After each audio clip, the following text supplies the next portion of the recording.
देखिए देखिए हिंदी में अब हमने स्वर हम पढ़ चुके हैं। आज पढ़ते हैं व्यंजन। देखिए स्वरों की सहायता से बोले जाने वाले वर्ण क्या कहे जाते हैं? व्यंजन कहे जाते हैं।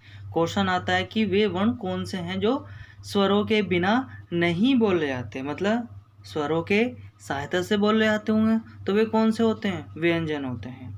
अब इन्हीं को अर्धमात्रिक वर्ण भी कहते हैं। जैसे कि अगर मैं का लिखूंगा तो का पे मुझे हलंत लगाना पड़ेगा और फिर उसमें आ जोड़ना पड़ेगा। तो देखिए का को बोलने के लिए मुझे किसकी आवश्यकता पड़ रही है? किसकी? स्वर की आवश्यकता पड़ रही है। तो इसीलिए क्या होते हैं ये व्यंजन, यानी कि स्वरों की सहायता के बिना नहीं बोले जा सकते। कौन? व्यंजन, यानी कि इनकी आवश्यकता इन्हें पड़ती ही है। इसीलिए अर्धमात्रिक वर्ण भी कहते हैं। क्यों? क्योंकि देखिए आप हमेशा ध्यान रखना, स्वरों को ही हम आधा करके लिख सकते हैं, वो व्यंजनों को ही हम आधा करके लिख सकते हैं, स्वरों को नहीं लिख सकते। तो देखिए का को मैं कैसे लिखूँ? का पे हलंत लगाऊंगा, यानी कि ये आधा हो जाएगा और आधे में मैं आ जोड़ूंगा, तब जाके ये क्या होगा? पूर्ण होगा। तो इसीलिए इन्हें अर्धमात्रिक वर्ण भी कहे जाते हैं। अगर क्वेश्चन आ जाए कि एक मात्रिक वर्ण कौन से होते हैं? हस्व। दो मात्रिक वर्ण कौन से होते हैं? दीर्घ। और तीन मात्रिक कौन से होते हैं? प्लुत। और अर्धमात्रिक कौन से होते हैं? तो वे व्यंजन होते हैं, जो कि सारे के सारे होते हैं।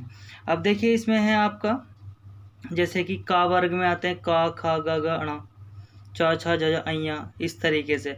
अब ये दो क्यों होते हैं? ये उच्छिप्त व्यंजन होते हैं। हमेशा बात ध्यान रखना। देखिए इस वाले में जो का अंतिम वर्ण है उसमें तो जो बिंदी है वो साइड में है, और जो टा वर्ग का जो तीसरा वर्ण है उसमें कहीं भी आपको बिंदी नहीं दिखाई देगी, और जबकि इसमें दिखाई देगी। तो ध्यान रखना ये तीन होते हैं इस तरीके के जो आपको कंफ्यूजन क्रिएट कर सकते हैं। ये और ये ऐसे, ये आपके क्या होते हैं? दो। ये सही तरीके से नहीं लिखा हुआ, ये से ऐसे बनाते हैं। इनके बारे में बाद में बात करेंगे। ध्यान रखना जिसमें नीचे बिंदु होती हैं वही आपके उच्छिप्त व्यंजन होते हैं। कितने वर्ग होते हैं? 1 2 3 4 5। ठीक है, पढ़ रखे हैं नॉर्मली, ऐसी कोई बात नहीं है। फिर आते हैं आपका यारा लावा, श श श ह, छ त्र ज्ञ स्र। अब आते हैं, अब बात करते हैं व्यंजनों के प्रकार। व्यंजनों के प्रकार होते हैं कौन से? आप 4। पहला आता है आपका स्पर्श व्यंजन। अब स्पर्श व्यंजन कौन से होते हैं? स्पर्श व्यंजन जिन व्यंजनों को बोलते समय जीवा, यानी कि जीभ, मुख के किसी भी भाग को स्पर्श करे, यानी कि अगर हमारी जीभ मुख के किसी भी भाग को स्पर्श कर रही है तो वे वाले वर्ण, यानी कि जिनका उच्चारण में हमारी जीभ अगर मुख के किसी भी भाग को स्पर्श करती है, वे वर्ण आपके स्पर्श व्यंजन कहलाते हैं। इसमें देखिए आपके का से लेकर पै वर्ग तक ये आते हैं। का वर्ग में आ जाएंगे ये वाले, चा में ये, टा में ये, ता में ये और पा में ये। इनकी संख्या कितनी होती है? देखिए इनकी संख्या होती है 25। वर्ग कितने होते हैं? 5 वर्ग। यानी कि देखिए का वर्ग, चा वर्ग, टा वर्ग, ता वर्ग, पा वर्ग कितने होते हैं? 5। अभी मैं आपको बता रहा था उच्छिप्त व्यंजन के बारे में। तो उच्छिप्त व्यंजन आपके 2 होते हैं, जिनमें डाडमरू की तरह और ढक्कन की तरह का होता है, लेकिन इनमें क्या होती है? नीचे बिंदियां होती हैं। ये साइड में मैंने लिख रखी हैं इस तरीके से। अब देखिए अगर कभी भी बात करें हम first, second, third, fourth, fifth की, अगर हम का वर्ग की बात करेंगे तो ऐसे चलना है, चा की करेंगे तो ऐसे, यानी कि जब वर्गों की बात करने हैं तो हमें ऐसे चलना है, और जब फर्स्ट की बात करेंगे तो ऐसे। तो अगर मैं फर्स्ट की बात कर रहा हूँ तो फर्स्ट में कौन कौन से बनाएंगे? का, च, ट, त, प। सेकंड में खा, छ, ठ, थ, फ। इस तरीके से पंचम में ये, वो फिफ्थ में ये आएंगे, इस तरीके से थर्ड में ये आएंगे, फोर्थ में ये आ जाएंगे आपके। तो आपको ध्यान रखना है कि का वर्ग की बात कर रहे हैं तो हम कौन से वर्णों की बात कर रहे हैं, और फर्स्ट की कर रहे हैं तो हम कौन से वर्णों की बात कर रहे हैं। अब बात करते हैं अंतस्थ व्यंजन की। देखिए अंतस्थ कौन से होते हैं? अंत माने होता है बीच में, स्थ माने स्थित होते हैं, यानी कि अर्थात वे वर्ण जो हमारे मुख के बीच में स्थित होते हुए प्रतीत होते हैं। वे होते नहीं है, अरे हम ऐसे अपना मुंह खोलेंगे तो ऐसे थोड़ी है कि वहाँ से वर्ण आपको दिखाई देंगे, नहीं, ऐसा लगता है कि इनको बोलते समय कि ये हमारे मुख के बीच से निकल रहे हैं। ठीक है, ये कौन कौन से थे? य, र, ल, व। संख्या में कितने होते हैं? 4। ठीक है, आपसे पूछ सकता है कि निम्न में से अंतस्थ व्यंजन कौन सा है, तो आपको पता होना चाहिए यार अलावा।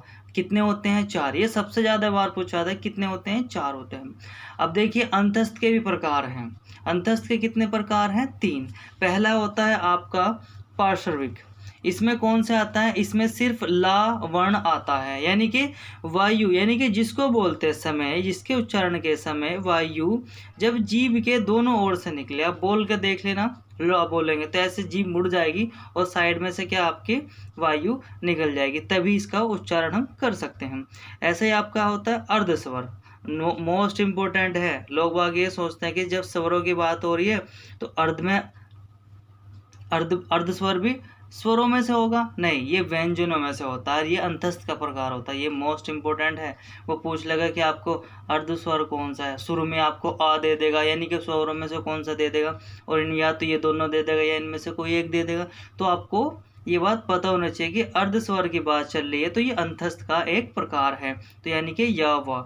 अर्धस्वर में कौन सा आता है? या वा, यानी कि जिनके उच्चारण में जब जीभ मुख को कहीं भी स्पर्श ना कर। देखिए या वा कहीं भी स्पर्श नहीं करती, सिंपल सी ऐसी जैसे होती जीभ ऐसे ही रहती है वो। ठीक है, तो अंतस्थ के प्रकार में पार्श्विक पढ़ लिया, अर्धस्वर पढ़ लिया। इसके बाद है आपका नंबर 3 है लुंठित। इसमें कौन सा आता है आपका? र, यानी कि जिसके उच्चारण में जब जीभ में घुमाव आ जाए, र ऐसे बोलेंगे र, तो जीभ में क्या आ जाएगा? घुमाव आ जाएगा। तो अंतस्थ के तीनों प्रकार हमने पढ़ लिए। अब पढ़ते हैं ऊष्म व्यंजन।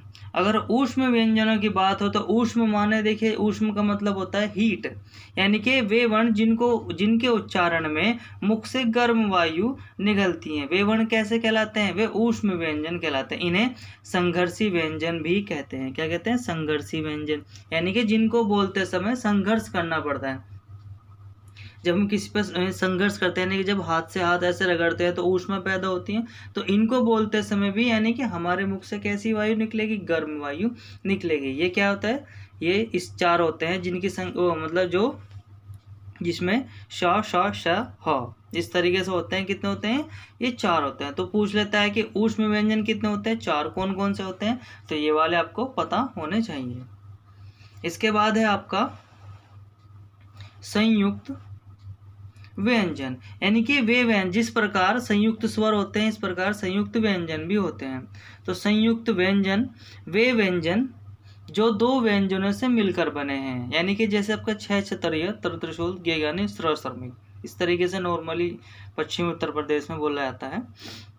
अब देखिए इसमें क्या है? पहला आपका का और शा, तो आधा का से और ये वाले शा से, शा षटकोण वाले शा से ये मिलकर बनता है। पूछ लेता है कि ये किन 2 वर्णों से मिलकर बनेगा, तो ध्यान रखना शुरू में आपका का होना चाहिए और वो भी हलंत वाला, और बाद में आपका ये वाला शा होना चाहिए बिना हलंत वाला।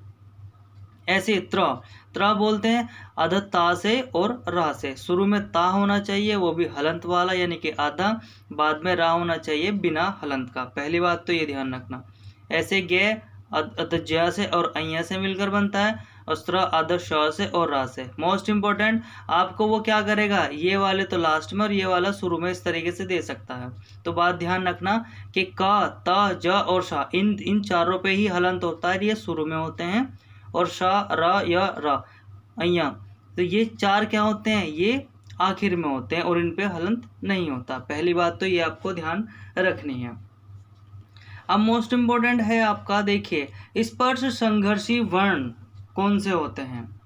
आपने स्पर्श पढ़े 25 होते हैं, आपने संघर्षी पढ़े 4 होते हैं, लेकिन अगर दोनों साथ में आ जाए तो कौन से होते हैं। तो बात ध्यान रखना, जब आपको स्पर्श और संघर्षी दोनों पूछे तो आपका चा वर्ग होता है।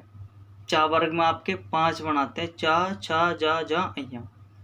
तो स्पर्श संघर्षी हमेशा चा वर्ग ही होता है। देखो स्पर्श अलग होते हैं, संघर्षी अलग होते हैं, लेकिन अगर दोनों की बात करें तो ये आपका चा वर्ग होता है। मतलब ऐसे वर्ण जिनको बोलते समय जीभ मुख से भी स्पर्श करे और मुख से कैसी हवा निकले, गर्म वायु भी निकले। जीभ स्पर्श भी करे और गर्म वायु भी निकले। तो बोल के देखना, छ, छ, जा, जा, या। तो ये सारे कैसे हैं आपके स्पर्श संघर्षी। आज हमने स्वर पढ़ लिया था कल, और आज हमने आप व्यंजन पढ़े। कल हम आपको अघोष, अघोष और जो और बचा कुचा है अल्प प्राण, महाप्राण, है ना, ये इसके बारे में नेक्स्ट वीडियो में बात करते हैं।